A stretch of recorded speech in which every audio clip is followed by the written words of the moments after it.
Have you ever been sitting at home, maybe it's late in the evening, and you get this sudden, incredibly intense desire for something sweet? Oh, absolutely. The classic midnight craving. Right, you're like scanning the kitchen cabinets, and you just absolutely must have a specific treat right in that exact moment. Yeah, we've all been there. It's a universal feeling. Well, what if I told you that hundreds of years ago, people were so obsessed with that exact same botanical ingredient that they literally used it as currency, Hmm. like to buy clothes and pay taxes? It sounds completely crazy, but it's entirely true. So today's deep dive is going to explore the ultimate target of that universal craving, which is, of course, chocolate. And the reality of what you're actually craving, the journey that sweet treat takes before it ever reaches your kitchen cabinet is, it's so much more complex and frankly, a lot more scientific than most of us realize.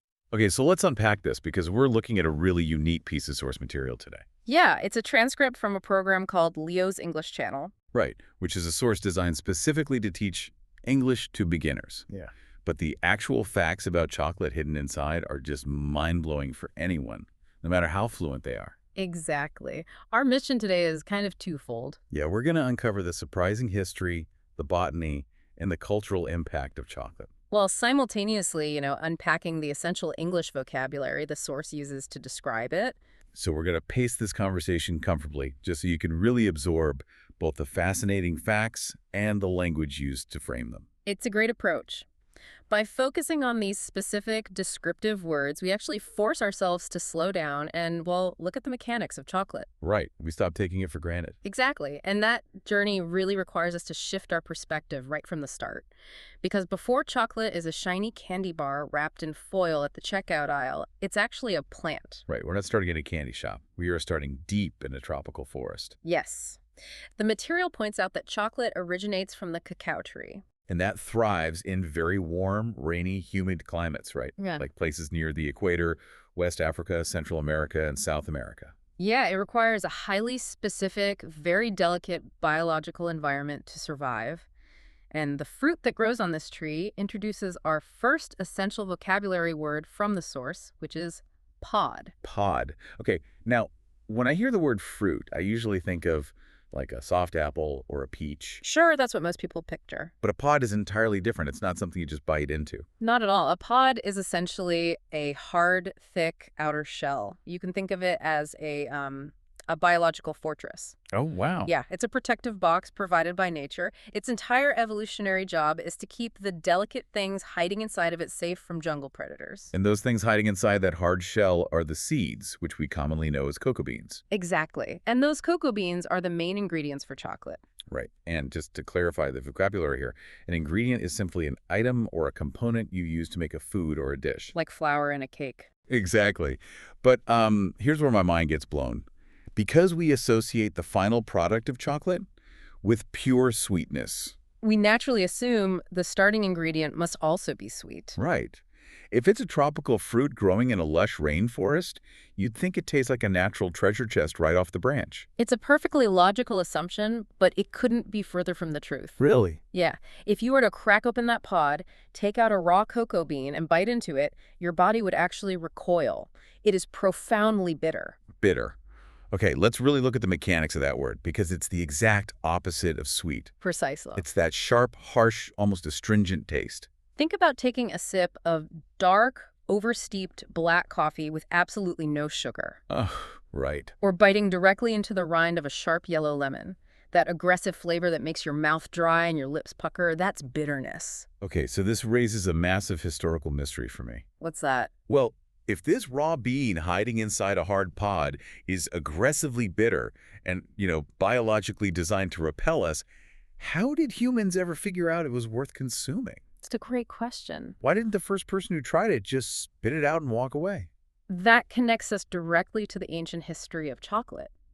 The answer is that early humans didn't try to mask the bitterness with sugar like we do today. Oh, it didn't? No, they leaned into it. They embraced that intense, harsh flavor profile and combined it with other powerful ingredients. The text notes that the first people to really master this were the ancient Mayans and Aztecs in Mexico. Right. And when we use the word ancient, we're not just talking about something old. We're talking about civilizations from thousands of years ago. Right. Very, very old. So these ancient cultures didn't have refined cane sugar. They took these bitter cocoa beans, crushed them up, and created a special drink called sicolatl. But this wasn't a cozy mug of hot cocoa, right? Oh, definitely not. This was a frothy, cold, spicy, and deeply bitter mixture made of ground cocoa beans, water, and actual fiery chili peppers. Wow. Spicy, bitter chocolate water. It sounds like a dare today. It does, but to the Mayans and Aztecs, this was a sacred elixir. It was famously known as the food of the gods. And it was so highly valued for its energetic properties that these bitter little beans became literal currency. They were money. Just think about the sheer economic reality of that. It's wild. You have a complex society where a botanical item, a seed from a tree, holds the exact same functional transactional value as a gold coin does for us right now. I try to vividly imagine this. Imagine walking into a store today, picking out a nice shirt, going to the register, and saying, I'd like to buy this. Here are 10 chocolate beans. It sounds like a child's fantasy world where candy is cash. It really does. But this was a highly functioning economy. You could literally pay your taxes to the Aztec emperor in cocoa beans. It highlights just how vital the physiological effects of cacao were to their culture.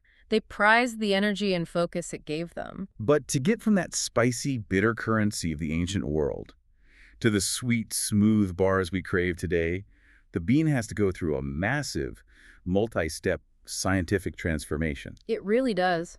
Let's trace that physical journey because the vocabulary maps it perfectly. First, the farmers have to harvest the pods. Okay, and to harvest means to actively collect or pick the mature crops from the trees. Exactly. Once they harvest the hard pods, they crack them open and scoop out those bitter seeds. And then begins what is arguably the most critical and complex scientific step in the entire process. Fermentation. Fermentation. It's a heavy scientific term, but what's actually happening is fascinating. It is. The farmers pile these wet, sticky beans outside and cover them with large banana leaves for several days. Just banana leaves. Yeah, and it looks simple, but underneath those leaves, it's like a microscopic culinary laboratory. Wow. A natural process occurs where the yeasts and bacteria in the tropical air start eating the sugary pulp surrounding the beans. Okay, so it changes the beans. Exactly. This process changes and improves their flavor. Fermentation is the vital first step where the beans' biological defense mechanisms are dismantled. So the yeasts are basically microscopic chefs cooking the bitterness out of the bean. That's a great way to put it. So after they ferment and dry in the sun, they're shipped to a factory. And this triggers our next vocabulary word. Right. In the factory, they have to roast the beans. And to roast means to cook something using dry, indirect heat, much like you would in a large oven. Right, you'd roast vegetables or a chicken. But when you apply dry heat to a fermented cocoa bean, you unlock hundreds of flavor compounds. The text mentions that you can smell a chocolate factory from miles away. Yes, and it's specifically because of this roasting process creating that famous chocolate smell. I love that smell. Me too. Yeah.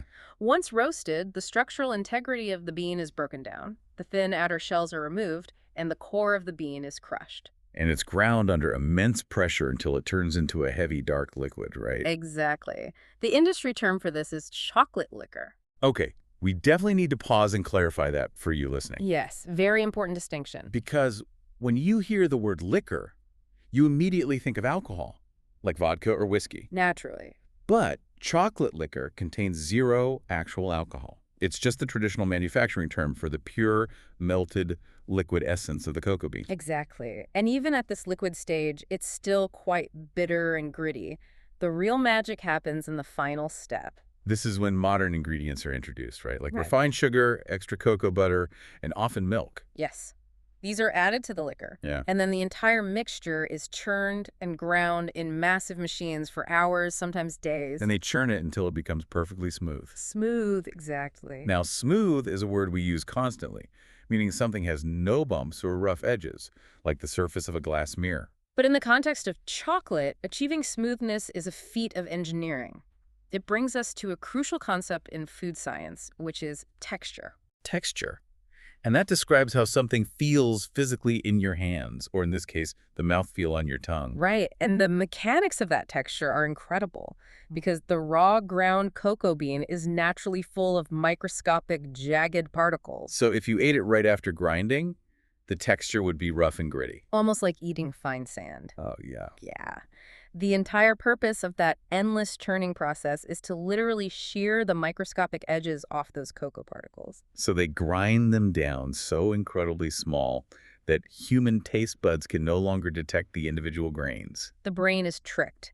Instead of feeling a million tiny sandy particles, your brain registers the texture as a single continuous sheet of expensive silk melting on your tongue. And that physical sensation is half the reason we love it so much. Absolutely. And once that perfect silky texture is achieved, the final product is divided into three main categories, and each category interacts with our bodies and brains differently. The first is dark chocolate. This is the closest descendant of the original Mayan bean.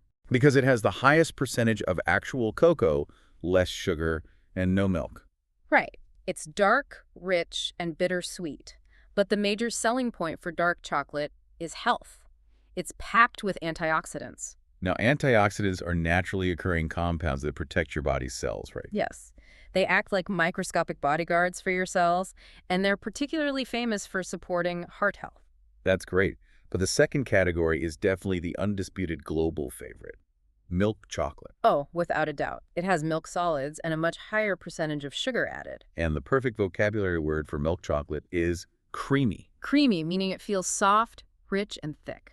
Because of those added milk fats, it feels almost like warm butter. It strips away the sharp edge of the dark cocoa. It's just pure, accessible comfort. Which brings us to the third category, and honestly, the source notes this is a highly debated topic among food purists. Yes. White chocolate. Right. There is an ongoing argument over whether white chocolate should legally or ethically be allowed to be called real chocolate. Okay, I have to jump in and defend white chocolate here. Oh, you do? Yes. The purists argue it's not real because it contains absolutely no brown cocoa solids. None of the actual cocoa powder. Right. It's made using only the fat extracted from the bean, which is the cocoa butter blended with milk and sugar. But look, if that cocoa butter was harvested from the exact same pod, on the exact same tropical cacao tree as the darkest chocolate bar, why does it get kicked out of the club? I hear your defense. It just feels like chocolate discrimination. Well, it definitely originates from the same plant, but the purists would argue that without the cocoa powder, you strip away all the antioxidants and complex flavors. You're basically just eating the fat. Fair enough. But regardless of where you stand in the white chocolate debate, there's a deep underlying psychological reason why we reach for any of these three categories. Yes, and the text hits on this perfectly. Eating chocolate physically alters our brain chemistry. It's essentially edible science. When you consume it, your brain releases a flood of happy chemicals. These chemicals cause a biological reaction that makes you feel immediately relaxed and joyful. And because the human brain is hardwired to seek out things that make it feel good, that chemical rush leads directly to our next vital word. Cravings. Cravings. A craving isn't just the mild sensation of being hungry before dinner, is it? Not at all. A craving is an intense, hyper-specific, almost overwhelming desire for one exact item. Like your brain remembers that happy chemical rush, and it demands you recreate it. Exactly. That explains the scenario we opened the show with. Oh, that frantic midnight search through the kitchen cabinets. Right. That's your brain actively hunting for a chemical craving. But there is a biological trap here. The sugar crash. Yes. If you give in to that craving too aggressively and eat a massive amount of chocolate, you're going to suffer a sugar crash. And a sugar crash is when your body dramatically plummets from a high-energy peak straight down to absolute exhaustion. It's a sudden drop from high energy to zero energy. You go from feeling great to feeling tired and irritable in a matter of minutes. It's your body's harsh reminder that you overloaded the system. Moderation really is the key. It is. And when used in moderation, chocolate transcends being just a quick snack to satisfy a craving. It becomes the foundation for incredible culinary textures. The source highlights some fun culinary applications that really showcase this sensory vocabulary. Take chocolate fondue, for instance. Oh, fondue is a great example. You melt a large bowl of chocolate over a flame, take a strawberry or marshmallow, and you dip it. And to dip means to put something briefly into a liquid just to coat it and pull it right back out. Exactly. And the physical aftermath of dipping things in melted chocolate is usually that your hands become incredibly sticky. Sticky is a great mechanical word. It means a substance stays on your fingers, like glue or honey. It resists being wiped away. Then you have baking, like making a dense square brownie. A lot of bakers add walnuts to the batter to introduce a loud crunch. Crunch. That isn't just a texture, it's an auditory experience. Yeah, it's the physical sound vibrating in your ears when you fracture something hard. The creamy brownie abruptly interrupted by the sharp, echoing crunch of the nut. Delicious. And from those domestic kitchen experiences, the source zooms all the way out to look at chocolate's massive footprint on a global scale. And the numbers are staggering. The record for the world's largest chocolate bar was nearly 6,000 kilograms. To contextualize that, 6,000 kilograms is substantially heavier than an adult African elephant. Wow, the size of a small floor. Exactly. And when it comes to entire populations devoted to the bean, Switzerland takes the crown. They absolutely do. They consume the most chocolate per capita globally. Because they invented the process for smooth milk chocolate, right? Yes, and they are fiercely loyal to it. The average Swiss citizen consumes about 10 kilograms of chocolate every single year. That proves how deeply this single botanical product has integrated itself into our daily human routines. It really does. And perhaps the most charming detail from the text is a historical one. For centuries, people genuinely believed that consuming chocolate could literally cause you to fall in love. Well, when you understand the science of it, the release of those happy chemicals making you feel flushed and euphoric, it makes perfect sense why ancient people confused a chemical sugar rush with the feeling of romance. It perfectly encapsulates the bizarre, wonderful journey of the cacao plant. It really does. So, as we wrap up today's deep dive, let's take a moment to look back at the incredible path we've traced. We started in a humid rainforest, looking at a defensive, hard pod growing on a tree. We discovered that the incredibly bitter seeds inside were so highly prized for their energy that the ancient Aztecs used them as a literal currency to buy goods. We tracked those beans through the microscopic science of fermentation and the heat of roasting. We explored the mechanical engineering of shearing away the grit to create a smooth, creamy texture. And we broke down the chemical impacts of the final product, from the cellular protection of antioxidants in dark chocolate to the psychological cravings triggered by milk and white chocolate. And most importantly, for you listening, we hope you've absorbed how vital language is to understanding science. Right. Words like bitter, smooth, texture, craving, and fermentation aren't just vocabulary terms to memorize. They are the sensory waypoints that explain how a jungle seed becomes a global obsession. Understanding the mechanics behind those words gives you a much richer, more profound appreciation for something you might otherwise just mindlessly eat. Absolutely. But before we sign off, I want to leave you with one final kind of provocative thought to mull over based on the source material. Okay, let's hear it. We talked about how the ancient Aztecs used raw, bitter chocolate as physical money trading, an item that altered their physical state for real-world goods. Right. And today, we know that chocolate is scientifically engineered to trigger happy chemicals in our brains, giving us a temporary rush of joy. A very powerful, very profitable biological response. Exactly. So consider this. Look at our modern digital economy. We have social media apps, endless scrolling feeds, and highly engineered digital platforms. Oh, I see where you're going with this. Right. They are scientifically designed to trigger those exact same dopamine hits and happy chemicals in your brain. Wow. Isn't our modern digital world really just a more complex version of trading chocolate beans for immediate sensory power? That is a fascinating parallel. Aren't we all still just trading our most valuable resources, our time and our attention, for the immediate, fleeting feeling of a chemical rush? A brilliant and slightly terrifying thought to end on. Think about that the next time you give in to a sudden craving, whether it's for a piece of candy or just to check your phone. Until next time, keep learning, keep questioning the things you consume, and thanks for diving deep with us.